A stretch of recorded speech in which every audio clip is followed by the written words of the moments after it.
மகிழ்ச்சியான கற்பனை நாளை காணவும் கற்பனை சமூகத்தில் அறுப்பின் பண்டிகையை நாங்கள் மகிழ்ச்சியோடு அனுசரிக்கவும் ஆண்டவர் கிருபை பாராட்டும் மீது அதற்காக நான் போகிறோம் செலுத்தினோம்.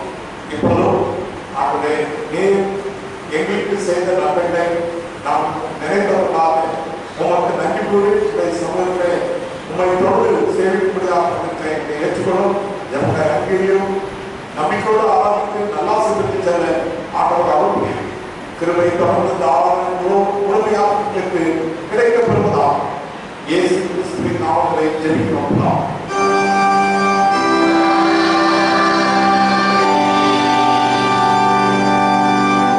தேவனுடைய பரிசுத்த நாமத்திற்கு மகிமை உண்டாகும். நம்முடைய ஆராதனைக்கு ஆர்வமாகும். ஆராதனை கீதங்கள் 787 பாடுவோம். ஆராதனை கீதங்கள் 787 விண்மண்ணை ஆளும் கர்த்தரை எவ்வாறு உண்மை நேசித்தேன்.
பாடும்படியாக நீங்கள் சொல்ல வேண்டோடு கேட்டுக்கொள்கிறேன். பூமியில் நாளளவும் விதைப்பும் அறுப்பும், சீதளமும் உஷ்ணமும், கோடை காலமும் ஆதி காலமும், பகலும் இரவும் ஒழிவதில்லை.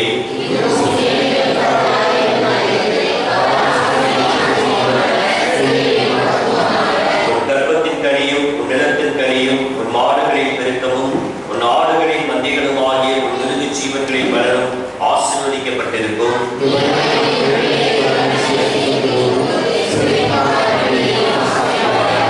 இது என்னென்றைக்கும் நான் தங்கும் இடம், இதை நான் விரும்பினபடியால் இங்கே வாசம் பண்ணுவேன்.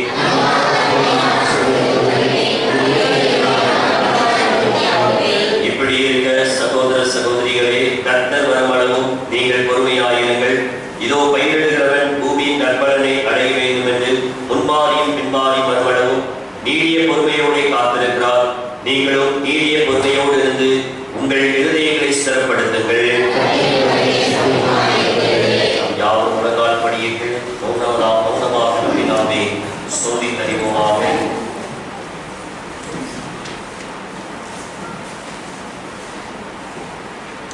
சர்வ வல்லமையுள்ள கடவுளிடத்தில் நாம் நமது பாவங்களை மனத்தாழ்மையோடு அறிக்கை செய்வோம்.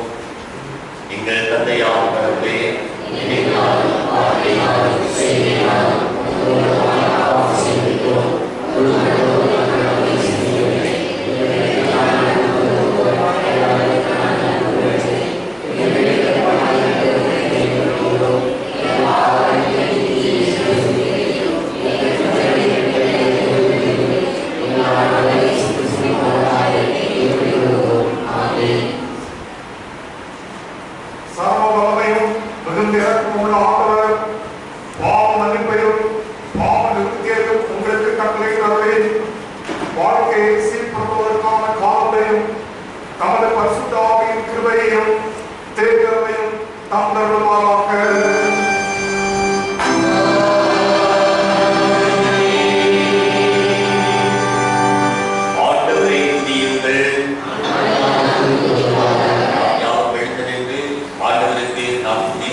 உன்னை நல்ல தேசத்திலே பிரவேசிக்க பண்ணுகிறார். அது பள்ளத்தாக்குகளிலும் மலைகளிலும் இருந்து புறப்படுகிற ஆறுகளும் ஊற்றுகளும் ஏரிகளும் உள்ள தேசம்.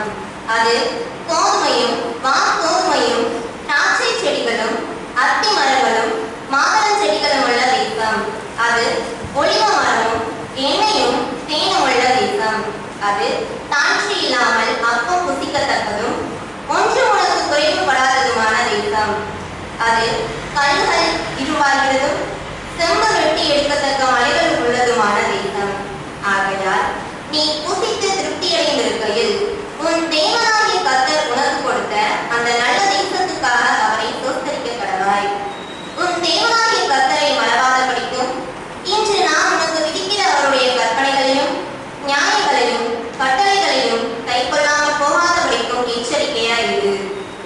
நீ புசித்து திருப்தியாகி நல்ல வீடுகளை கட்டி அவைகளில் குடியிருக்கும் போது உன் ஆடு மாடுகள் திரட்சியாகி உனக்கு வெள்ளியும் பொன்னும் பெருகி உனக்கு உண்டானங்கள் எல்லாம் வர்த்திக்கும் போது உன் இருதயம் மேட்டிமை அடையாமலும் உன்னை அடிமைத்தனத்திலாகி எகிப்திலிருந்து புறப்பட பண்ணினவரும் உன்னுடைய பின்னாட்களில் உனக்கு நன்மை செய்யும் பொருட்டு உன்னை சிறுமைப்படுத்தி உன்னை சோதித்து கொள்ளிவாய் கற்பங்களும் தேனிகளும் தண்ணீர் இல்லாத வறட்சியும் உள்ள பயங்கரமான பெரிய வனாந்தர வழியாய் உன்னை அழைத்தவரும் உனக்காக பாறையான கண்மலையில் இருந்து தண்ணீர் புறப்பட பண்ணினவரும் உன் பிதாக்கள் அறியாத மன்னாவினால் வனாந்தரத்திலே உன்னை போஷித்தவருமான உன் தேவனாகிய கர்த்தரை நீ மறவாமலும் என் சாமர்த்தியமும் என் கைப்பலனும் இந்த ஐஸ்வர்யத்தை எனக்கு சம்பாதித்தது என்று நீ உன் இருதயத்திலே சொல்லிக் கொள்ளாமலும் இருக்க எச்சரிக்கையாயிருந்து உன் தேவனாகிய கர்த்தரை நினைப்பாயாக. அவரை உன் பிதாக்களுக்கு ஆணையிட்டு கொடுத்த தம்முடைய உடன்படிக்கையை உறுதிப்படுத்தும்படி இந்நாளில் உனக்கு உண்டாயிருக்கிறது போல ஐஸ்வர்யத்தையும் சம்பாதிக்கிறதுக்கான பலனை உனக்கு கொடுக்கிறவர். பாடம் முடிந்தது.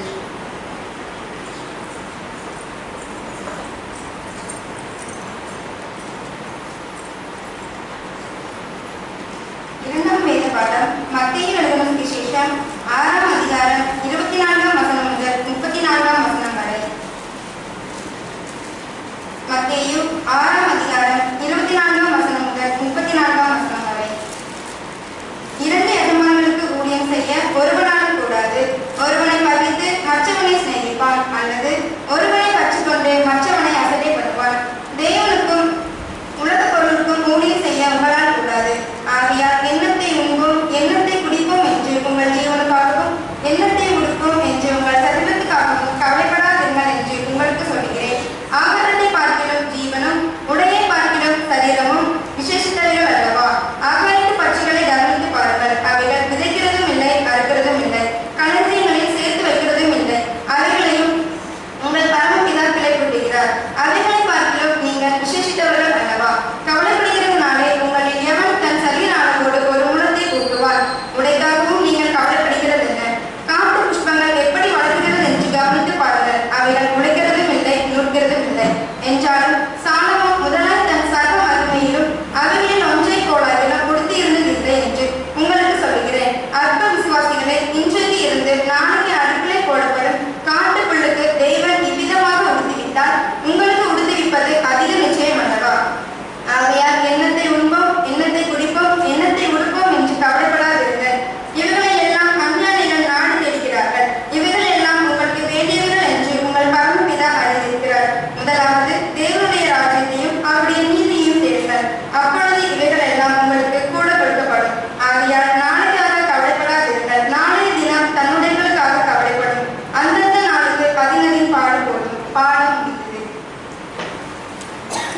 உங்கள் அடையாளத்தை எங்களுக்கு செவிசாய்த்து நாங்கள் உயிரோடு இருக்கும் நாளெல்லாம் என்னை ஆசீர்வதித்து காப்பாற்றி அருள வேண்டும் என்று தேவனின் மலைகளையும் நல்ல காலங்களையும் கொடுத்து எங்களையும் மற்றெல்லா மனிதரையும் போஷித்து தருள வேண்டும் என்று சம்சாரிகள் செய்யும் எல்லா வேலைகளையும் ஆசீர்வதித்து தருள வேண்டும் என்று நாங்கள் விதைக்கிறதை ஆசீர்வதித்து அது முளைக்கவும் ஏற்ற காலத்தில் நல்ல பலனை கொடுக்கவும் கிரியை செய்தருள வேண்டும் என்று எங்கள் வாழ்நாளை காப்பாற்றி அவைகளை பெரும்படி கிருபை செய்தருள வேண்டும் என்று தேவனை தந்தரவையும் நன்மையை நாளே சுவாக அனுபவிக்கும்படி நன்றி அறிந்துள்ள இதயத்தை எங்களுக்கு தந்தருள வேண்டும் என்று பசியாயிருக்கிறவர்களுக்காகவும் மற்றவர்களுக்காகவும் பரிதவித்து அவர்களுக்கு வேண்டிய எல்லாவற்றையும் கட்டளை தர வேண்டும் என்று நாம் நன்மை செய்து உண்மை மகிமைப்படுத்தும்படி தேவனே எங்களுக்கு நாமத்தை கொடுக்க வேண்டும் என்று உங்களை வீட்டார் யாவரும் உண்மையோடு பல உற்சாகத்தோடு உதவி செய்யும்படி அவர்களை என்னுடைய ஆவியினாலே நடத்தி அருள வேண்டும் என்று என்னுடைய திருமண தென்னிந்திய பேராளர்களுக்காக திருமணத்தின் குருசார் சபை ஊழியர்கள் ஆலய பணியாளர்கள் மற்றும் அனைத்து சங்கங்களின் மிஷனரிகள் செய்யும் ஊழியர்களையும் ஆசீர்வதித்து அருள வேண்டும் என்று உணவில்லாமல் கஷ்டப்படுகிறவர்கள் வியாதியோடு இருக்கிறவர்கள் மாற்றத்திற்குள்ளேயோ படித்துக் கொண்டிருப்போம் திருமணத்திற்காக வேலை வாய்ப்பிற்காக குழந்தை வாக்கியத்திற்காக காத்திருப்போம் அனைவரின் தேவைகளையும் சந்தித்து அருள வேண்டும் என்று திருச்சபை நிறைந்த தேவபக்தியுள்ள அமைப்போடு சேர்ந்து எல்லா மனிதருக்கும் ஒளியாக இருக்கும்படி தேவையில் ஒரு சத்தியத்தால் அதை பிரகாசிப்பித்து வர வேண்டும் என்று ஜபமான கடவும் இறக்கமான தேவனே உமது கையை திறந்து பூமியை செழிப்பாக்கி சகல பிராணிகளின் ஆட்சியையும் திருப்தி செய்து வருகிறீர்கள். தேவியை கிருபை கொடுத்து செய்கிறதெல்லாம் நன்மைகளுக்காகவும் நான் உங்களை தோன்றுகிறோம். எங்களுக்கு சரீர சமரட்சணையாகவும் விசேஷமாய் எங்கள் ஆத்மாக்களுக்கு ஞானாகாரமாகவும் தேவியை ஏற்படுத்தியிருக்கிற எல்லா நன்மைகளுக்காகவும் உண்மை தோன்றுகிறோம். கர்த்தாவே, நாங்கள் கடைசி நமது பரமராஜ்யத்தில் சேர தகுந்தவர்களாகும்படி நாளுக்கு நாள் உமது கிருபையை அடைந்து தேரவும் உமது திருச்சபை நிறைந்திருந்து பூரணப்படவும் அருள் புரிய வேண்டும் என்று எங்கள் கர்த்தராகிய இயேசு கிறிஸ்துவை முன்னிட்டு தாழ்மையாய் மன்றாடுகிறோம்.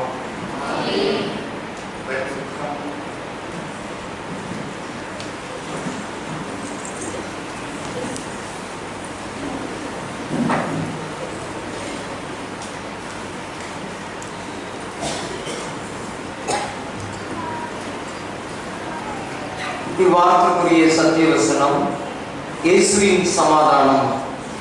இயேசுவின் சமாதானம். பரிசுத்த யோவான் 14ஆம் அதிகாரம் 27ஆம் வசனம். பரிசுத்த யோவான் 14ஆம் அதிகாரம் 27ஆம் வசனம். சமாதானத்தை உங்களுக்கு வைத்துப் போகிறேன், என்னுடைய சமாதானத்தையே உங்களுக்கு கொடுக்கிறேன். உலகம் கொடுக்கிற பிரகாரம் நான் உங்களுக்கு கொடுக்கிறதில்லை. உங்கள் இருதயம் கலங்காமலும் பயப்படாமலும் இருப்பதாக நாம் சேர்ந்து சொல்வோம். சமாதானத்தை உங்களுக்கு வைத்துப் போகிறேன், என்னுடைய சமாதானத்தையே உங்களுக்கு கொடுக்கிறேன். உலகம் கொடுக்கிற பிரகாரம் நான் உங்களுக்கு கொடுக்கிறதில்லை. உங்கள் இருதயம் கலங்காமலும் பயப்படாமலும் இருப்பதாக. அறிவிப்புகள். ஆராதனை முடிந்தவுடன் இந்த அறிவிப்பள்ளியாகியால் ஆலயத்தில் அழைக்கப்பட்ட அனைத்து பொருட்களும் ஏலமிடப்படும். திருச்சபைகளில் யாவரும் அமர்ந்திருந்து ஏலமிடத்து செல்லும் யாவரையும் மிகுந்த அன்போடு கேட்டுக் கொள்கின்றோம். பேராயர் ராபர்ட் கால்வெல் சபை மன்ற அளவிலான 21வது ஆண்டு நற்செய்தி பெருவிழா வருகின்ற 22/9/24 ஞாயிற்றுக்கிழமை தூய்புரம் தூய யாக்கோபு ஆலயத்தில் வைத்து நடைபெற இருக்கிறது. அதிலே திருச்செந்தூரில் யாரும் கலந்து கொள்ளவும் அன்போடு ஞாபகப்படுத்துகிறோம். 22/9/2024 ஞாயிற்றுக்கிழமை காலை 9 மணிக்கு பண்டிகை ஆராதனை, திருவிருந்து ஆராதனை ஆரம்பமாகும். காலை 11 மணிக்கு விற்பனை கூடம் திறந்து வைக்கப்படுகிறது. மதியம் 1 மணிக்கு தோத்திர ஆராதனை நடைபெறுகின்றது. இவ்வாராதனைகளை நீங்கள் கலந்து கொள்ளுமாறு அன்போடு கேட்கப்படுகிறோம். நம்முடைய சேகர வளர்ச்சிக்கான நிதிக்காக உங்களுடைய கடமையை கொடுக்கப்பட்டிருக்கிறது. அதிலே உங்களுடைய உற்சாகமான காணிக்கைகளை கொடுத்து நம்முடைய சேகரத்தை தாங்குமாறு உங்களை யாரும் மிகுந்த அன்போடு கேட்டுக்கொள்கின்றோம். வாரத்திலே தன்னுடைய பிறந்த நாள் திருமண நாளை ஆசிரிக்கின்றவர்கள் பிறந்த நாள் 9/9/2024 திங்கட்கிழமை திருமதி S Amala, wife of mister Samuel Raj. 9ஆம் தேதி திங்கட்கிழமை திரு ஐ ரூபன். 10ஆம் தேதி செவ்வாய்க்கிழமை ஆர் சானிகா. 10ஆம் தேதி செவ்வாய்க்கிழமை திரு டி ஜீவித். 10ஆம் தேதி செவ்வாய்க்கிழமை திரு டி குமார். 13ஆம் தேதி வெள்ளிக்கிழமை திரு எஸ் அபர்ணாம் நடராஜன். 13ஆம் தேதி வெள்ளிக்கிழமை திருமதி T Thangakani, wife of mister Dharmaraj. 13ஆம் தேதி வெள்ளிக்கிழமை திருமதி J Ramya, wife of mister John Shenbagaraj. திருமண நாளை ஆசிரிக்கின்றவர்கள் 8ஆம் தேதி இன்று திரு கே மைக்கேல், திருமதி எம் அன்னிபெசன்ட் தம்பதியினர். 12ஆம் தேதி வியாழக்கிழமை திரு டி சாலமன் ராஜ், திருமதி எஸ் சாரா மார்கரெட் தம்பதியினர். 13ஆம் தேதி வெள்ளிக்கிழமை திரு டி ஜீவித், திருமதி டி பெர்சியா பானு தம்பதியினர். இவர்களுக்கான வாக்குத்தத்தம் வருஷத்தை நன்மையாக முடிசூட்டுகிறேன் முத பாதை எண்ணெய் ஆய்வுள்ளது. சங்கீதம் 61:11.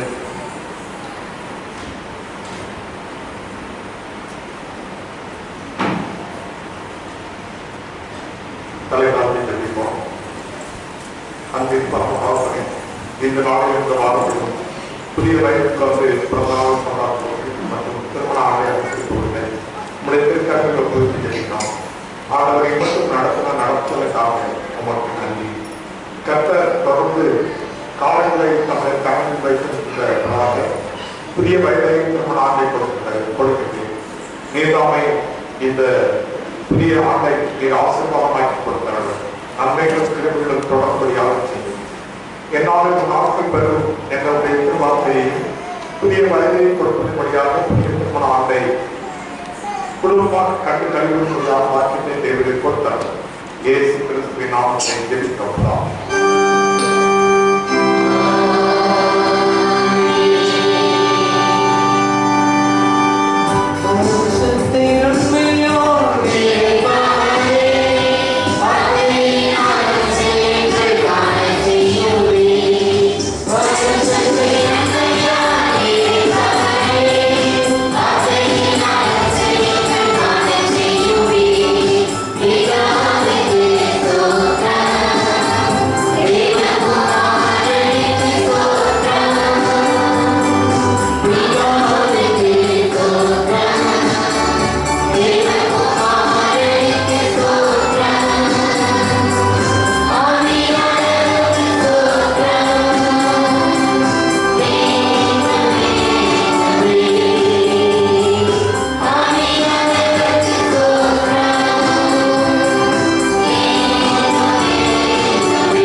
மீண்டும் தேவனுடைய பரிசுத்த நாமத்திற்கு மகிமை உண்டாகும்.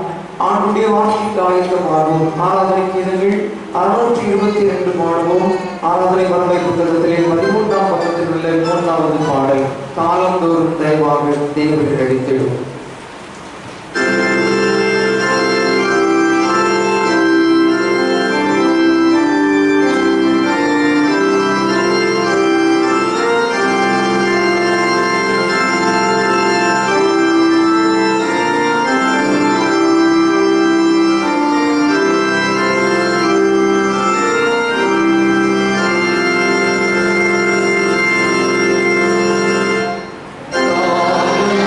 Oh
பரிசுத்தாவின் நாமத்தினாலே சரியாக உட்கார்ந்து இயேசு கிறிஸ்துவின் மிக பிரியமானவர்களே, ஆண்டவரும் இரட்சகருமாகிய இயேசு கிறிஸ்துவின் திருப்பெயரில் 60வது போதனை பண்டிகையை கொண்டாடுகின்ற உங்கள் யாவரையும் நான் அன்போடும் மகிழ்ச்சியோடும் வாழ்த்துகிறேன். ஆண்டவர் உங்களுடைய படைத்தலை ஏற்றுக்கொண்டு பரிபூர்ணமான ஆசீர்வாதத்தை உங்கள் வாழ்வில் ஆண்டவர் தருவார்கள். நல்ல உடல் ஆரோக்கியத்தையும் நல்ல சுகமான சந்தோஷமான வாழ்வையும் தேவன் நித்தமும் தந்து உங்களையும் உங்களுடைய குடும்பத்தையும் திருச்சபையில் உள்ளூர் வெளியிலிருந்து அனைவரையும் ஆண்டவர் ஆசீர்வதிப்பாராம். இன்றைக்கு நமக்கு ஒரு மகிழ்ச்சியான ஒரு நாள், நன்றி கூறுகின்ற நன்னாள். நாம் எப்போதுமே வேதத்தின் அடிப்படையிலேயே நாம் இப்படிப்பட்ட பண்டிகைகளை கொண்டாட நாம் அழைக்கப்படுகின்றோம். ஆண்டவர் இந்த உலகத்திலே அவர் மோசே மூலமாக சில உண்மைகளை இஸ்ரவேல் மக்களுக்கு எடுத்துரைத்தார். அதை குறித்து நாம் பார்க்கும்போது 3 பண்டிகைகளை ஆசரிக்க வேண்டும் என்ற குறிப்பை இஸ்ரவேல் மக்களுக்கு அவர் கற்றுக் கொடுத்தார். அதை நாம் உபாகமம் 14:16 நாம் படிக்கின்றோம். 3 பண்டிகைகளை நீ ஆசரிப்பாயாக என்று வருஷத்தில் 3 தரம். அந்த சமயத்தில் நீங்கள் எல்லாரும் கர்த்தருடைய தெரிந்து கொள்ளப்பட்ட சந்ததியிலே சன்னிதானத்திலே வந்து அவருக்கு முன்பாக காணப்பட கணவர்கள் எல்லாரும் வந்து ஆண்டவருக்கு முன்னால் வந்துட்டோம். அதுதான் இந்த வசனத்துல சொல்லப்படுகிற உண்மை. எல்லாரும் வந்து நின்று நான் நேற்று வந்து நம்மகிட்ட நான் பண்ணிருக்கேன் அப்படின்னு சொல்லி ஆண்டவருக்கு முன்னால் நம்ம நிற்கணும். அதுதான் இந்த வசனத்திலே சொல்லப்பட்டிருக்கிற உண்மை. வேதம் நமக்கு எடுத்துரைக்கின்ற செய்தி அது என்னவென்றால், நீ ஆண்டவருடைய ஆசீர்வாதங்களை பெற்று மகிழும் போது நீ என்ன செய்யணும் அப்படின்னு பார்க்கும்போது, உன் தேவனாகிய கர்த்தரை நினைப்பாயாக. மனம் சொல்லப்படுகிற செய்தி நினைக்க வேண்டும். நாம் நினைக்க வேண்டும். நான் எப்படி இருந்தோம், இப்ப எப்படி ஆண்டவர் நம்மை நடத்தி நம்மை நன்றாக வைத்திருக்கிறார், அதை நம்ம நினைக்கணும். ஆண்டவரை ஒரு நாளும் மறக்கக்கூடாது. ஆனால் ஆண்டவரை நினைக்கிறதுக்காக ஒரு தருணம், ஆண்டவருக்கு முன்னால் நிற்கிறதுக்காக தருணம், 2வது நினைக்கிறதுக்காக தருணம். இங்க இந்த வசனத்துல நமக்கு சொல்லப்படுது, ஆண்டவர் நம்ம போஷித்திருக்கிறார் என்று சொல்ற பாருங்க. 16வது வசனம் உபாகமம் 8:16 நாம் பார்க்கிறோம். உன் பிதாக்கள் அறியாத மன்னாவினால் வனாந்திரத்திலே உன்னை போஷித்து வந்தவருமான உன் தேவனாகிய கர்த்தரை நீ மறவாமல் என்று கூறுகிறார். நினைப்பாயாக என்று சொல்லும்போது மறக்காத என்ற ஒரு வார்த்தையை, ஆண்டவர் கூறுகின்ற வார்த்தையை நாம் இந்த வசனத்திலிருந்து பார்க்கிறோம். அன்புக்குரியவர்களே, நாம் நடந்து வந்த பாதையை, கடந்து வந்த பாதை மற்றும் நம் வாழ்வில் கர்த்தர் செய்த ஆசீர்வாத நன்மைகள், நமக்கு கிடைக்கப்பட்ட பல்வேறு நல்ல தருணங்கள், பயன்படுத்தி அதன் மூலமாக நாம் பெற்ற பலன்கள், இவை எல்லாவற்றையும் நாம் எண்ணி பார்த்து ஆண்டவருக்கு நன்றி கூறுவது, நாம் அதை நினைப்பது முதலாவது மிக மிக அவசியம். நம்ம நிறைய நேரத்தில் மறந்து போகிறோம். அப்படி மறந்து போகின்ற சூழ்நிலைகள் நம்முடைய வாழ்வில் ஒரு நாள் அனுபவிக்கப்படக்கூடாது. ஆண்டவர் என்ன காப்பாற்றினார், ஆண்டவர் என்ன வழிநடத்தினார், ஆண்டவர் என்ன ஆசீர்வதித்திருக்கிறார், இதை நம்ம ஒரு நாள் நினைக்க மறக்கக்கூடாது. இங்க தெளிவா இந்த வசனம் நமக்கு எடுத்து காட்டுகிறது. உன் தேவனாகிய கர்த்தரை நீ மறவாதே என்று சொல்லப்பட்டிருக்கிறது. ஆண்டவர் நம்ம ஒரு நாள் மறக்க மாட்டார். அதை பற்றி சொல்லும்போது தான் ஆண்டவர் சொல்றாரு, ஏசாயா தீர்க்கதரிசி, தாய் உன்னை மறந்தாலும் நான் உன்னை மறப்பதில்லை. நான் உன்னை ஒரு நாள் மறக்கிறதில்லை. ஆனா நீதான் அவ்வப்போது என்னை மறந்து போகிறாய், நீயே மறக்காத. இப்படிப்பட்ட பண்டிகைகளை கொண்டாடும்போது ஆண்டவர் நமக்கு செய்தவைகளை நாம் நினைப்பொழுது, ஆண்டவரை நினைப்பது, அவர்தான் எனக்கு செய்தார்கள், அவரால் தான் நான் இருக்கேன், அவரால் தான் என் குடும்பம் இருக்கு அப்படின்னு நாம் நினைப்பது அவசியம். ஒன்று. 2வது, வேதம் நமக்கு எடுத்துக்காட்டுகின்ற அடுத்த மிக முக்கியமான ஒரு குறிப்பு என்னவென்றால், நீ தேவன் உனக்கு நீ ஆண்டவரை துதிக்க கடவா. 8வது அதிகாரம் 10வது வசனத்துல நாம் படிக்கிறோம். நீ புசித்து திருப்தி அடைந்திருக்கையில் உன் தேவனாகிய கர்த்தர் உனக்கு கொடுத்த அந்த நல்ல தேசத்துக்காக அவரை தோத்தரிக்க கடவா. அவருக்கு நீ நன்றி சொல்லணும். இதுக்கு எந்த இடத்துல ஆண்டவர் உங்களை வைக்கணும்னு சித்த வைத்திருக்கிற அந்த இடத்துல உங்களை வச்சிருக்கிறாரு. அதோட கூட உங்களை சந்தோஷமா வைத்திருக்கிறார். இந்த இஸ்ரவேல் மக்கள் எப்படிப்பட்ட நிலை இருந்தாங்க உங்களுக்கு தெரியும். இஸ்ரவேல் மக்கள் எகிப்தில் அடிமையில தான் இருந்தாங்க. அதுக்கு பிறகு ஆண்டவர் அவர்களை மனதிற்கு வழியாக நடத்தி கொண்டு போனார். அவன் நடத்தி கொண்டு போனோம்னா நீ நினைக்கணும் அப்படின்னு சொல்லி ஞாபகப்படுத்துறாரு. ஆனா அப்படி நடத்தி கொண்டு போன தேவன் அவனுக்கு எந்த நாட்டை கொடுத்தாரு?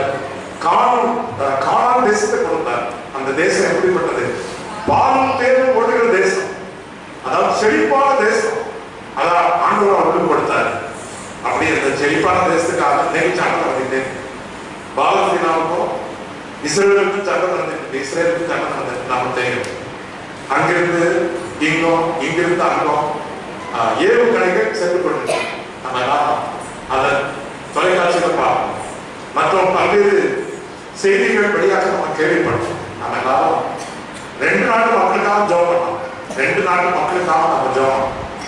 ஆண்டவர் இஸ்ரவேல் மக்களுக்கு நல்ல தேசத்தை அவர் கொடுத்தார். அதனால அங்கிருந்த மக்கள் எல்லாரையும் ஆண்டவர் அங்கிருந்து வேற இடத்துக்கு அனுப்பி வைத்துவிட்டு இந்த கானான் தேசத்தை ஆண்டவர் கொடுத்தார். இப்ப இருக்கிற இடம் கானான் தேசம், செழிப்பான தேசம் கிடையாது. அது ஒரு வறட்சியான தேசம் தான். ஆனா அந்த வறட்சியான தேசத்திலும் ஆண்டவர் அவர்களை பணமுள்ளவர்களாக வழிநடத்தி வருகின்றார். எங்க பார்த்தாலும் திராட்சை செடிகள் இருக்கும், எங்கு பார்த்தாலும் ஒலிவு மரங்கள் இருக்கணும். ஒலிவு என்னன்னா உலகத்திலே மிக சிறந்த நம்முடைய உடலுக்கு உகந்த எண்ணெய் என்று சொல்லப்படுது. அந்த எண்ணெய் பேரச்ச மரம், எங்கு பார்த்தாலும் பேரச்ச மரங்கள் மற்றும் நல்ல தானியங்கள் இதெல்லாம் இருக்கு. வாழை மரத்தை மட்டும் வச்சாலும் அந்த வாழை மரம் நம்ம நாட்டில் போடுற மாதிரி அந்த கொலை அந்த சீப்புகள்லாம் இருக்காம மிக பெரிதாகவும் சிறப்பாகவும் இருக்கும்.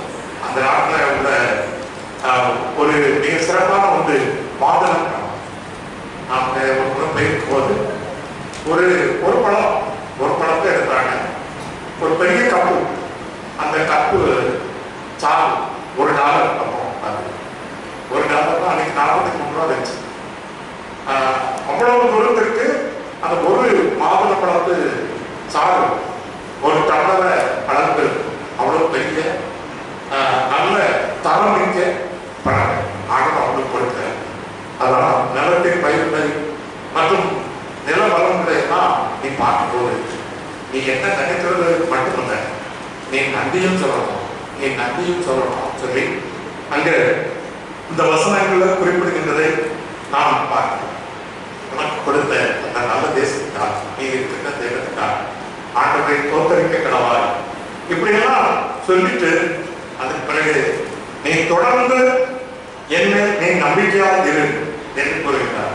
அவனுக்கு தொடர்ந்து ஐஸ்வர்யத்தை சம்பாதிப்பதற்கான பலத்தை கொடுக்கிறவன் நான் இன்னும் கொடுப்பேன் அப்படின்னு சொல்றாரு.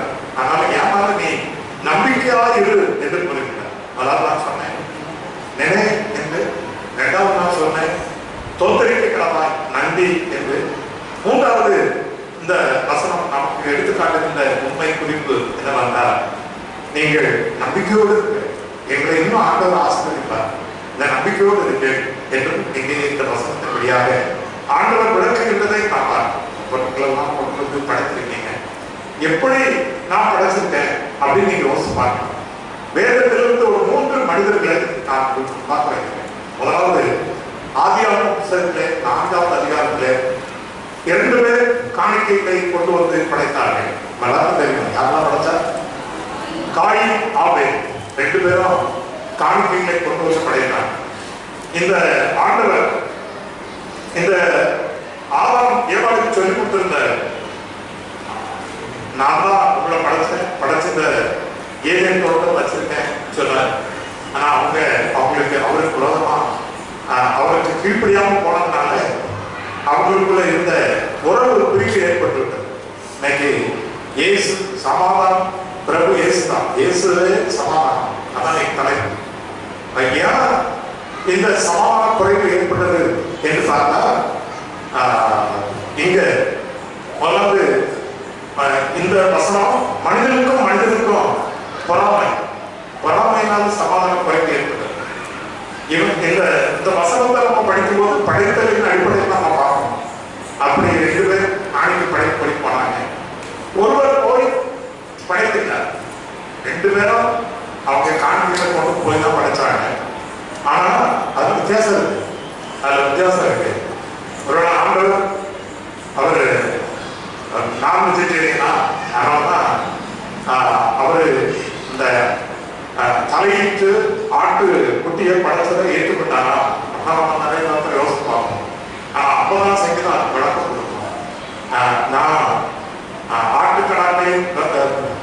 ஆட்டுக்கடாக்கி மாம்சத்தை நான் புசிக்கிறது இல்லை, அந்த ரத்தத்தை நான் குடிக்கிறது இல்லை அப்படின்னு அவர் சொல்லுவார். அப்படின்னா ஆண்டவர் சிறப்பு மிக்கவர், அவர் தனித்தன்மை மிக்கவர். இந்த வசனத்தின்படி நான் பார்க்கும்போது முதலாவது ஆபேல் என்ன செய்யணும், காயின் என்ன செய்யணும் அப்படின்னு பார்க்கணும். ஆடுகளை மேய்க்கிறவன் ஆபேல், ஆடுகளை மேய்க்கிறவன் ஆபேல், நிலத்தை பயிரிடுகிறவன் காயின். அவர்கள் 2 பேரும் என்ன செய்தார்கள் என்று கண்டு நான் பார்த்தோம். அவங்களுக்கு ஆகாம எவ்வளவு சொல்லிக் கொடுத்தாங்க, நீங்க கொண்டு போய் உங்களுக்கு என்னென்ன கிடைக்குதோ அதெல்லாம் ஆண்டவருக்கு வருது. அவர் தான் நம்ம அந்த உலகத்தை படைச்சிருக்காரு. அவருக்கு வந்து நமக்கு கிடைக்கப்படுற பொருட்களை கொண்டு போய் ஆண்டவருக்கு போய் நீங்க படைக்கலாம், கொண்டு போய் கொடுக்கணும். என்ன வந்தாலும் சரி அதை நீங்க கொண்டு போய் கொடுங்க, எது உங்க கையில் இருக்கோ அதை கொண்டு போய் கொடுங்க, ஆண்டவர் ஏற்றுக்கொள்றாரு அப்படின்னு சொல்லி ஆதாமும் ஏவாளும் இந்த 2 பிள்ளைகளுக்கும் படிச்சு கொடுத்துருப்பாங்க. ஏன்னா ஆதாம ஏவாளையும் படைத்த ஆண்டவர் அவங்க மேல கசினியா இருந்தார். அவங்க தோட்டத்துல அவர் உலாவுங்கிற சத்தத்தை கேட்டாங்க, ஆண்டவருடைய சத்தத்தை கேட்டாங்க. ஆண்டவர் அவர்களோடு பேசினார், அவர்களுக்கு வேண்டியதமா கொடுத்தாரு. நீங்க இந்த விதமா இந்த உலகத்துல வாழணும் அப்படின்னு சொல்லி கற்றுக் கொடுத்தாரு. இதெல்லாம் அவருடைய வாழ்க்கையில ஆண்டவர் நிறைவேற்றினார். இதை பார்த்தாங்க. பார்க்கும்போது அவங்க அதுக்கு பிறகு ஆண்டவர் கீழ்படியா போனாங்க. அதனாலதான் ஆண்டவருக்கும் அவர்களுக்கும் ஒரு உறவு பிரிவு ஏற்படுது. அவங்க ஏதேன் தோட்டத்துல அவங்க இருந்தாங்க, அதுக்கு ஆண்டவர் விட்டாரு. இப்ப நம்ம இங்க வரோம். இப்ப வந்து பார்த்தா முதலாவது காயை கொண்டு வந்து படைக்கிறார், வாயு ஆபேலும் கொண்டு வந்து படைக்கிறாங்க. அப்போ ஆபேலுடைய காணிக்கை எப்படி இருந்தது என்று பார்த்தால் 4வது வசனம் நமக்கு எடுத்து காட்டுகிறது. தன் மந்தை தலையீச்சுகளிலும் அவைகளில் கொடுமையானவர்களிலும் சிலவற்றை கொண்டு வந்தான். அதை நம்ம படிக்கிறோம். அவன் மனம் நிறைந்து படைத்தான். அவன் மனம் நிறைந்து படைத்தான். ஒருவேளை இவனுடைய காணிக்கை மிகவும் உகந்ததாக இருந்ததுனால் கட்ட வசனத்தை தான் நம்ம படிக்கிறோம். ஆவேலை அவன் காணிக்கை கட்ட அங்கீகரித்தான் என்று நம்ம பார்க்கிறோம். ஆனா அடுத்தவரை பற்றி தான் நம்ம புரிந்து கொள்ளணும். அடுத்தவரை பற்றி நாம் புரிந்து கொள்ளணும். காயினுடைய படைப்பு, காயின் எப்படி கொண்டு வந்து படைத்தார்? அவனும் தன்னுடைய தான் விளைந்த விளைபொருட்களில் சிலவற்றை கொண்டு வந்து அவன் படைத்தான். காயினை அவன் காணிக்கையில்லை, அவன் அங்கீகரிக்கவில்லை என்று நாம் பார்க்கிறோம். அதுக்கு பிறகு அங்கே என்ன நடந்தது நமக்கு தெரியும். ஆனா இந்த காயின் எப்படி படைக்கிறவராக இருந்தார்? ஒரு கெட்ட நோக்கத்தோடு படைக்கின்ற ஒரு மனிதராக இருந்தார். நல்ல நோக்கத்தோடு படைக்கிறவர் தான் ஆபேல். இவர் கெட்ட நோக்கத்தோடு படைக்கின்றவராக அவர் இருந்தார். நம்ம ஆண்டவருக்கு கொண்டு வந்து படைக்கும் போது நல்ல மனசோடு கொண்டு வந்து படைக்கணும். நம்முடைய கிறிஸ்தவன் நல்லா இருக்கணும் அப்படின்னு படைக்கணும். நம்மை ஆண்டவர் நல்லா வச்சிருக்கணும் அப்படின்னு சொல்லி நம்பிக்கையோடு படைக்கணும். இப்படி படைக்கின்ற படைப்பை தான் ஆண்டவர் எதிர்பார்க்கின்றார், விரும்புகின்றார். கெட்ட நிலையில் கெட்ட எண்ணத்தோடு படைக்கின்ற படைப்பு ஆண்டவருக்கு பிரியமானதாக இவர் அவர் தான் இந்த காயம். 2வது அப்போஸ்தலர் நடவடிக்கை 5வது அதிகாரத்தில் இன்னொரு மனிதரை பற்றி குடும்பம் அனனியா சப்பிரா என்கின்ற குடும்பம். அவங்க திருச்சபையில இருந்தாங்க. திருச்சபையில எல்லாரும் கொண்டு போய் தங்களுக்கு தன்னுடைய உடைமைகளை எல்லாம் வச்சு அப்போஸ்தலருடைய பாதத்தில் வைத்தாங்க. அப்போ இவங்க 2 பேரும் போய் தங்களுக்கு இருந்தவர்கள் எல்லாவற்றையும் அவங்க விட்டு கொண்டு வந்து படைக்கிறாங்க. ஆனா அவங்களுடைய படைப்பு எப்படி இருந்ததுன்னா வருத்தத்தோடு படைக்கிறது, வருத்தத்தோடு படைக்கிற படைப்பு. அதாவது சந்தோஷம் இல்லாமல் படைத்த படைப்பு அது காய்வுடைய படைப்பு. அதை ஆண்டவர் ஏற்றுக்கொள்ளவில்லை. 2வது இங்கே இந்த அனனியா சப்பிரா 2 பேரும் அவன் படைக்கணும்னு தான் படைச்சாங்க. அப்போஸ்தலருக்கு முன்பாக போய் என்னென்ன காரியங்கள விசுவாசிகள் செய்யறாங்களோ அப்பதான் செய்யறாங்க. நம்ம விசுவாசிகள் இந்த பொருட்களை தான் வந்து இங்க படைத்து இருக்கணும். ஆனா இவங்க என்ன செய்யறாங்க அப்படின்னு பார்க்கும்போது அவங்க ஒரு பகுதியை அவங்க எடுத்துக்கிட்டு மீதிய கொண்டு வந்து அவங்க படைத்தாங்க அப்படின்னு பார்க்கணும். அது 2ஆம் வசனத்துல தன் மனைவி அறிய அவன் கிரயத்திலே ஒரு பங்கை வஞ்சித்து வைத்து ஒரு பங்கை கொண்டு வந்து அப்போஸ்தலருடைய பாதத்திலே வைத்தான் என்று இந்த வசனத்திலே சொல்லப்படும். இந்த அப்போஸ்தலர் நடவடிக்கையில மிகவும் ஒரு மோசமான பகுதி இந்த பகுதி. ஏன்னா ஆண்டவர் நம்ம எல்லாரையும் நேசிக்கின்ற ஒரு ஆண்டவர். யாரையும் தனக்கு கொடுத்து கொடுக்கல கொண்டு கொடுத்த கடவுள் கிடையாது. ஆனா அவங்களுடைய வஞ்சனை, அவங்களுடைய செயல்பாடு வஞ்சித்து வைத்து என்று இந்த 2ஆம் வசனத்தின் மைய பகுதியிலே நாம் படிக்கிறோம். வஞ்சித்தல் இந்த அனனியா சப்பிராவுடைய வாழ்விலை இருந்தது. வருத்தத்தோடு படைக்கிறார். வருத்தத்தோடு நமக்கு கொஞ்சம் வேணும் நீ எடுத்து வச்சுட்டு நீதியை கொண்டு வந்து படைத்தாங்க. அப்படி படைக்கின்ற படைப்பை ஆண்டவர் அங்கீகரிக்க முடியாது. இப்ப 2வது நீங்க உணர வேண்டிய மிக முக்கியமான உண்மை, என்னுடைய படைப்பு நாம் இங்கே வந்து படைத்திருக்கின்ற இந்த படைப்புல வருத்தத்தோடு நான் படைத்திருக்கிறேன். வருஷந்தோறும் இந்த பண்டிகையை வச்சு கவலை கொடுத்து பையை கொடுத்து அதை நிரப்பி கொண்டு வரேன்னு சொல்லுவாங்க. அப்படின்னு வருஷத்தோடு அல்ல, சந்தோஷமா படைக்கணும். சந்தோஷமா நம்ம படைக்கும் போது ஆண்டவர் இன்னும் நிறைவாக நம்மை ஆசீர்வதிப்பார். இங்க 1வது நாம் படிக்க பார்த்தோம் பேட் கிவர், 2வது சேட் கிவர், 3வது இன்னொரு மனிதனை பற்றி நான் சொல்லி முடிக்கிறேன். அவர் யாருன்னா கிளாட் கிவர், சந்தோஷமா கொடுத்தது. அதை பற்றி ஆதியாகமம் 22வது அதிகாரத்துல நம்ம படிக்கிறோம். ஆபிரகாம் தான், வேற யாரும். ஆபிரகாம் ஆண்டவருக்கு என்று எப்படி படைத்தார் என்று நம்ம பார்க்கிறோம்னா தாம் அதை ஒரே மகனை கொண்டு போய் படைத்தார். ஒரே மகனை கொண்டு போய் பலியிட ஆண்டவர் கேட்கின்றார் என்ற மனநிலையோடு ஒரு பலிபீடத்தை உண்டாக்கி அதிலே தன்னுடைய மகனை கிடத்தி தகன பலியிடுவதற்காக கேட்கிறார். அந்த தேசத்தினோட ஒரு சாலம் அந்த நாட்டினோட மக்கள் அந்த பலியிடுறது முதல் மேலான பிள்ளைகளை பலியிடுறது நம்ம நாட்டிலே இருக்குன்னு சொல்றாங்க. வட பகுதிகள் இருக்கு அப்படின்னு சொன்னாங்க. மனிதர் பலி செலுத்துதல், மனிதர்கள் உயிரோடு வச்சு பலி செலுத்தும். மனிதர்களுடைய உயிரை கடவுள் விரும்புகிறார் அப்படின்னு நினைக்கிறாங்க. அது உண்மை. ஆண்டவர் தம்மையே நமக்காக பலியாக கொடுத்தார். அவரையே நமக்காக பலியாக கொடுத்தார். அவர் எப்படி நீங்க உங்க பிள்ளைகளை கொண்டு வந்து பலி செலுத்துங்க அப்படின்னு ஒரு நாள் நம்ம பார்த்து கேட்கறது இல்லை, கேட்கவும் மாட்டார். நீங்க அப்படி எதிர்பார்க்கவும் கூடாது. இந்த நாட்டில் இருந்த ஒரு முறைமை அது. முதல் பேரான பிள்ளைகளை கொண்டு பலியிடுவது. ஆபிரகாம் பார்த்துட்டே இருக்காரு. நம்மளும் வந்து பலியிட்டா நல்லது, நமக்கும் நிறைய ஆசீர்வாதம் கிடைக்கும் அப்படின்னு நினைக்கும் போதுதான் அந்த பலியை செலுத்துவதற்கு முன்பாக யாருக்கு தடுத்து நிறுத்தினார் பாருங்க. 11வது வசனத்திலே நாம் படிக்கிறோம். 22வது அதிகாரம் 11வது வசனம் நமக்கு தெளிவாக எடுத்து காட்டுகிறது. அப்பொழுது கர்த்தருடைய தூதனானவர் வானத்திலிருந்து ஆபிரகாமே ஆபிரகாமே என்று கூப்பிட்டார். அவன் இதோ அடியே என்றான்.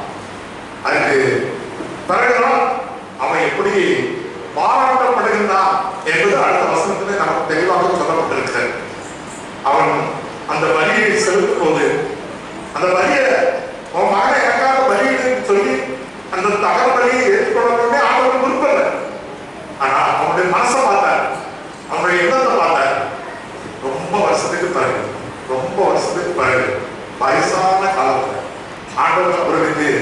ஒரு குழந்தையை கொடுத்தார். அந்த குழந்தை தான் ஈசா. அந்த குழந்தையை கொண்டு போய் தான் பலி செலுத்த முற்படுகிறார் இந்த ஆபிரகாம்.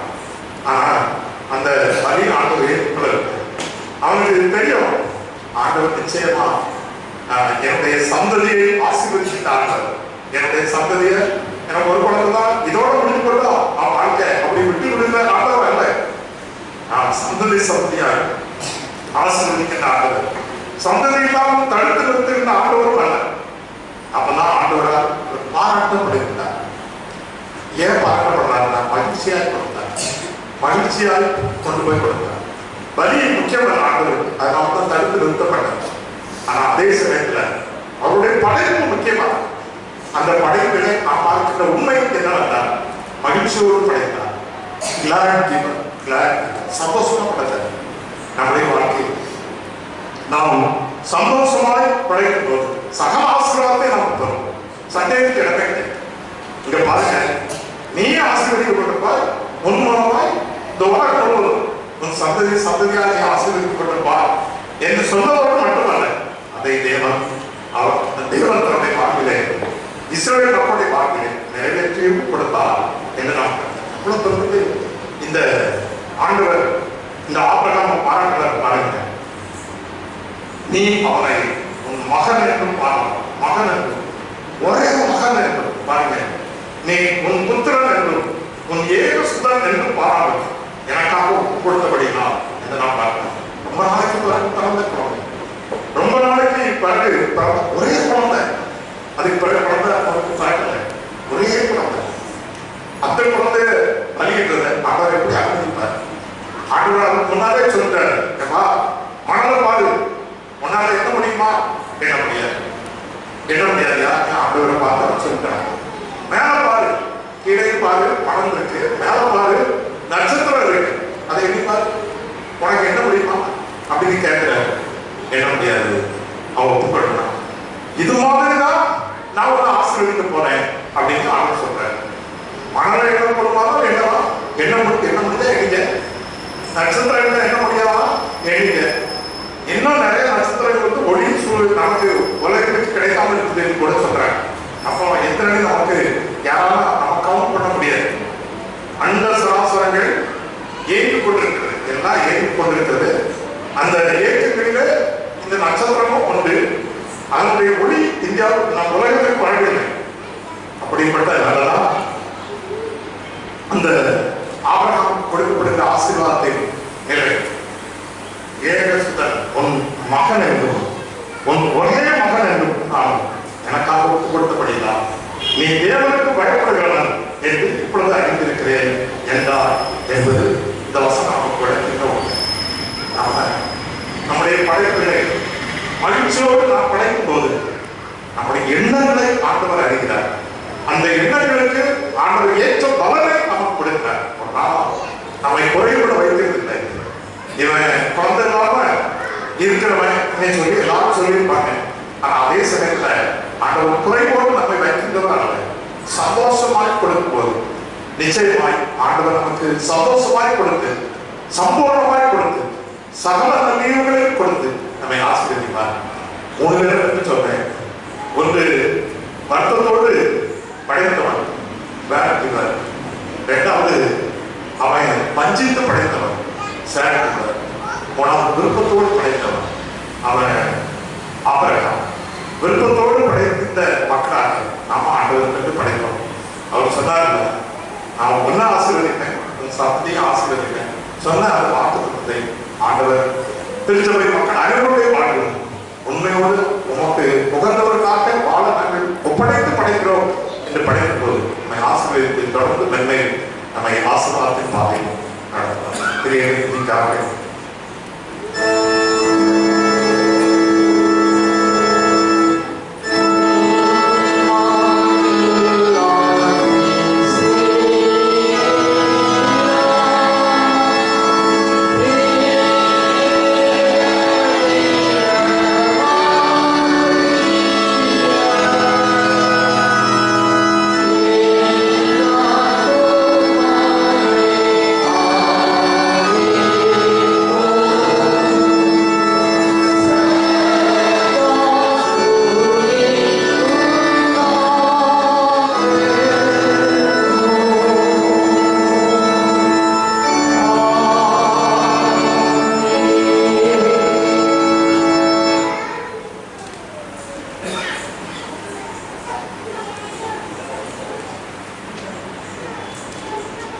மீண்டும் தேவனுடைய பரிசுத்த நாமத்திற்கு மகிமை உண்டாகும்.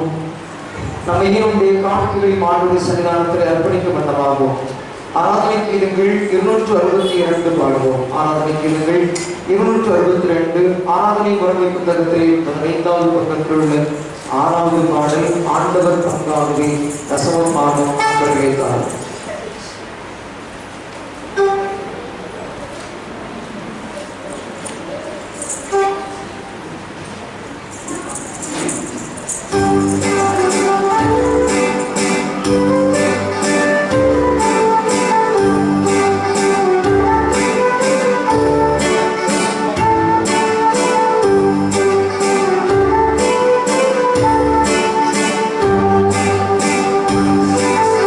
Amen.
அறிவிக்கின்றோம். நான் சொல்ல சொல்லுங்கள். 10வது பக்கம் அற்புதமான முதல் பட்டியலிலே 10வது பக்கம். சர்வ வல்லமையும் இரக்கமுள்ள பிதாவே, இந்த வருஷத்தில் தேவரீர் எங்களுக்கு அருள் செய்த எல்லா நன்மைகளுக்காகவும் ஆசீர்வாதங்களுக்காகவும் அதிக நன்றி எதிரோடு உமக்கு தோத்திரம் செலுத்துகிறோம். விசேஷமாய் தேவரீர் மனுக்குலத்தை விருத்தியதை செய்து எங்கள் மந்தைகளை காப்பாற்றி பூமி ஏற்ற காலத்தில் தன் பலனை தரும்படி கிருபை செய்வதற்காக உம்மை துதிக்கிறோம். இந்த நன்மைகளை நாம் நினைவு கூர்ந்து நீர் அருட்செய்திகளின் ஒரு பாகத்தை கொண்டு வந்து சந்தோஷம் நிறைந்தவர்களாய் தேவனுக்கு மனதாக சமர்ப்பிக்கிறோம். கர்த்தாவே, வரப்போகிற வருஷத்திலும் எங்களை ஆசீர்வதிக்கிறோம். இந்த காணிக்கைகளை படிக்கிற நாங்கள் எங்கள் சரீரத்தையும் ஆத்மாவையும் உமக்கு ஜீவ பலியாக ஒப்புக் கொடுத்து எங்கள் வாழ்நாளெல்லாம் உம்மை உண்மையுள்ளவர்களாய் சேவிக்கும்படி தேவரீர் எங்களுக்கு கிருபை செய்தவர்களிடமிருந்து வந்து எங்கள் கர்த்தராகிய இயேசு கிறிஸ்துவின் மூலமாய் உம்மை வேண்டிக் கொள்கிறோம். அவருக்கும் தேவரீருக்கும் பரிசுத்த ஆவிக்கும் எல்லா கனமும் மேன்மையும் மட்டுமே என்றைக்கும் உண்டாவதாக. ஆமென். ஜெபம் பண்ணலாம். பூமியில் தானே தெரிந்து நன்மையால் வருஷத்தை முடிச்சிருக்கிற சர்வவல்லமையுள்ள தேவனே, நாங்கள் விதைக்கிற விதையை நீர் ஆசீர்வதித்து நல்ல பலனை தந்தவர்களை கிருபைக்காக உமக்கு மனத்தாழ்மையால் தோற்றம் செலுத்துகிறோம். இல்லையில் எங்கள் போஷிப்புக்காக அத்தானியம் எங்கள் களஞ்சியத்தில் சேர்க்கப்பட வேண்டிய கிருபை சேர்ந்தது போல மறுமையில் நாங்களும் நல்ல தானியமாக உமது பரம களஞ்சியத்தில் சேர்க்கப்பட அனுகிரகம் செய்ய வேண்டும் என்று எங்கள் கர்த்தராகிய இயேசு கிறிஸ்துவை முன்னிட்டு வேண்டிக் கொள்கிறோம்.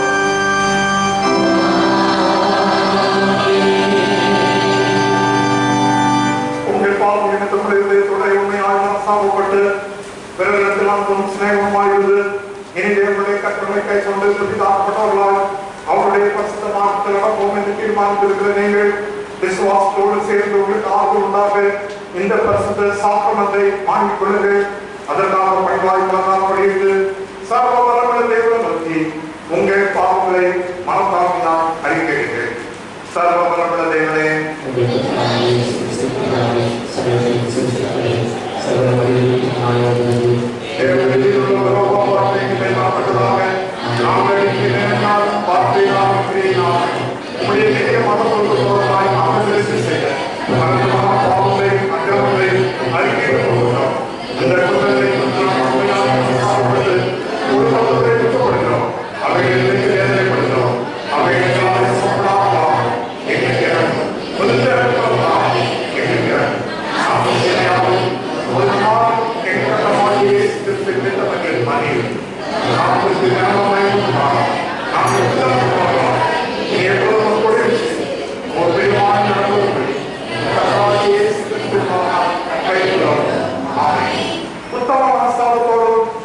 உண்மையான விசுவாசத்தோடும் தமிழகத்திற்கு மகத்துவங்களை ஆகும் பாவம் மன்னிப்பதிலும் இறக்கமாய் வாக்குத்தம் செய்திருக்கிற நம்முடைய பரமபிதாவாகிய சர்வ வல்லமையுள்ள தேவன் நம்முடைய கர்த்தராகிய இயேசு கிறிஸ்துவின் நிமித்தம் உங்களுக்கு உங்கள் பாவங்கள் எல்லாவற்றையும் மன்னித்து அவைகளில் நின்று உங்கள் விடுதலையாகும் சகல நன்மையிலும் உங்களை உறுதிப்படுத்தி நிலைநிறுத்தி உங்களை நித்திய ஜீவ கரையில் சேர்ப்பதாக.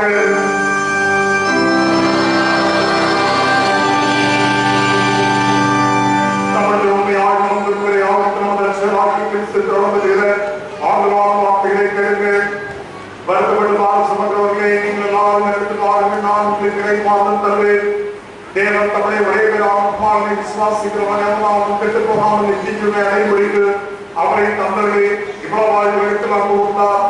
பரிசுத்த பவுல் சொல்லியிருக்கிறதை கேளுங்கள். பாவிகளை ரட்சிக்க கிறிஸ்து இயேசு உலகத்துக்கு வந்தார் என்ற வாக்கு உண்மை. எல்லாம் அங்கீகரிக்கிறோம். வாக்குமானது பரிசுத்த யோவான் சொல்லி இருக்கிறதையும் கேளுங்கள். ஒருவன் பாவம் செய்வானால் நீதிபதியாய் இருக்கிற இயேசு கிறிஸ்து நமக்காக பிதாவிடத்தில் பரிந்து பேசுகிறவராய் இருக்கிறார். நம்முடைய பாவங்களை நிவர்த்தி செய்கிற திருவாரா பலி அவரே.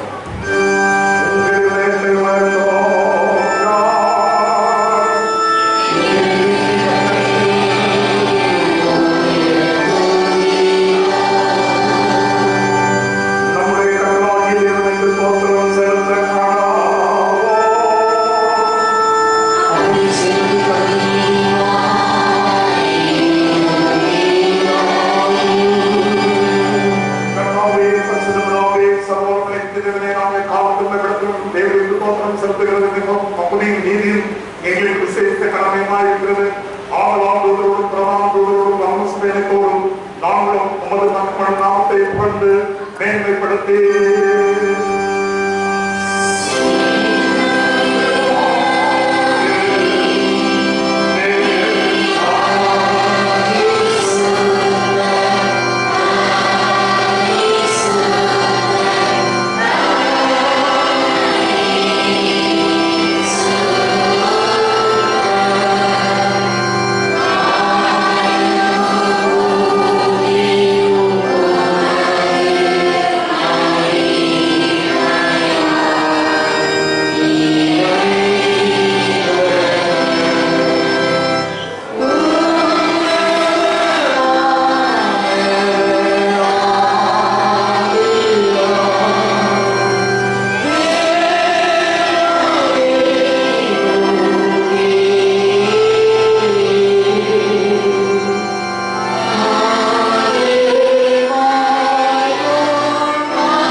இது உங்களுக்காக கொடுக்கப்படுகிறது. என்னுடைய சரீரமாக என்னை நினைவு கூறும்படி இதை செய்யுங்கள்.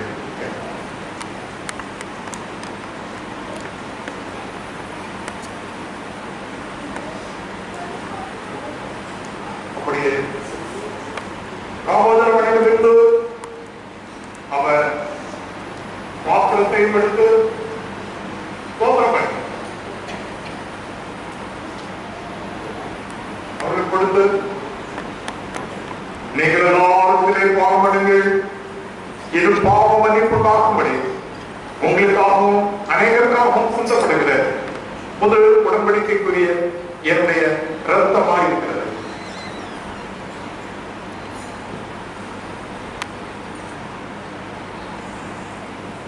இதை பாடம் பொழுதெல்லாம் என்ன நினைவு பொருட்படுத்தி செய்யுங்கள் என்று திருமணம் பற்றினார்.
திருப்பதிக்கு ஆயத்தமாக இருப்பது திருப்பதிக்கு வாருங்கள்.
ஜெபம் பண்ண கடவோம்.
பருவத்திலும் இந்த கல்வி பருவத்திலும் அவர்கள் எழுதுகின்ற தேர்வுகளை சிறப்பாக எழுத கல்லூரியில் பள்ளிகளை படித்துக் கொண்டிருந்த பிள்ளைகள் தங்களுடைய தேர்வுகளை எழுத பிரயாசப்பட கர்த்தர் அனுகிரகம் செய்யும். தொடர்ந்து ஆண்டவரே, எங்களுக்கு முன்பாக இருக்கின்ற நாட்களிலே நல்ல இயற்கை சூழ்நிலைகளை எங்களுக்கு அனுகூலமாக்கிட்டால் ஆண்டவரால் உமக்குள் மகிழ்ச்சியாக நாங்கள் ஒவ்வொரு நாளும் முன்னேறும். கர்த்தரால் ஆசீர்வதிக்கப்பட்ட சந்ததியாக நாங்கள் எப்போதும் உமக்குள்ளே மகிழ்ந்து கழிவரும் கர்த்தர் உதவி செய்யும். பரிசுத்தத்தோடு உம்மை கண்டுபிடித்த வாக்கியத்தை நீர்கள் கொடுத்திருக்கின்றேன். இந்த உலகத்தில் உள்ள எல்லா ஜனங்களை பார்க்கணும் நான் உங்களை பெற்றுக் கொண்டேன் என்று எனக்கு அறிந்த நேரம். ஆகவே உம்மை கர்த்தரை தெய்வமாக்கப்பட்ட ஜனம் வாக்கியுள்ளது. ஆகவே உம்மை நாங்கள் தெய்வமாக்கிக் கொண்டிருக்கிறோம், மகப்பனாக்கிக் கொண்டிருக்கின்றோம். பிள்ளைகளாக எங்களை இம்மட்டும் ஆசீர்வதித்து நடத்துகின்றேன். தொடர்ந்து ஆசீர்வாதமாக பாருங்கள். ஆரோக்கியமான வாழ்வை எங்கள் அனைவருக்கும் உங்களுடைய நிறைவான மகிழ்ச்சி எங்களுடைய வாழ்வை தங்கட்டும். மகிழ்ச்சிக்கு இடையூறாக இருக்கின்ற காரியங்களை தேவனை அகற்றிக் கொண்டு நல்ல மன நிறைவோடு முன்னேறுகின்ற வாழ்வை தேவனை கொடுப்பீரால் இயேசு கிறிஸ்துவின் நாமத்திலே ஜெபிக்கிறோம்.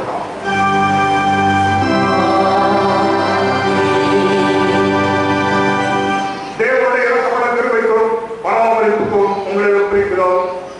கர்த்தருடைய ஆசிரியர் காக்கிறவர். கர்த்தர் தம்முடைய முகத்தை உண்மை பிரகாசிக்கப்படி உங்களுடைய கிருபையாக இருக்கிறவர். கர்த்தர் தம்முடைய முகத்தை உண்மை பிரசன்னமாகி இன்று உங்களுக்கு சமாதானம், சந்தோஷம், சகல நன்மைகள் சம்பூர்ணமாய் கட்டளையிட்டுள்ள கிடவர்.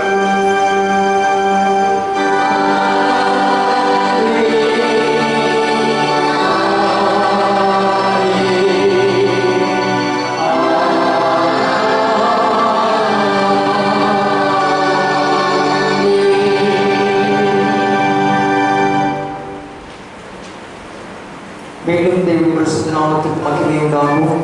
நம்முடைய ஆராதனைக்கு நிறைவாகும். ஆராதனைக்கு இருங்கள் 783 பாடுவோம். ஆராதனைக்கு இருங்கள் 783 ஆராதனை முறைமை புத்தகத்திலே 12வது பக்கம் முதல் பாடல்.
அற்புதமான சுதந்திர பண்டிகையை அனுசரிக்க ஆளுநர் கிருபை பாராட்டிட்டு அதற்காக நமக்கு நாங்கள் நன்றி செலுத்துகிறோம்.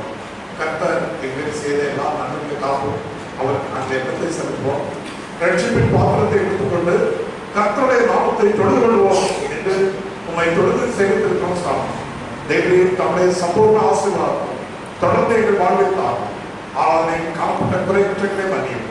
ஆண்டவரே, எங்களுடைய நன்றி படைப்புகளெல்லாம் எங்களுடைய உள்ளத்திலிருந்து வருகின்றதாகும். உண்மை முழுமையாக கவனப்படுத்த வருகிறதாகும்.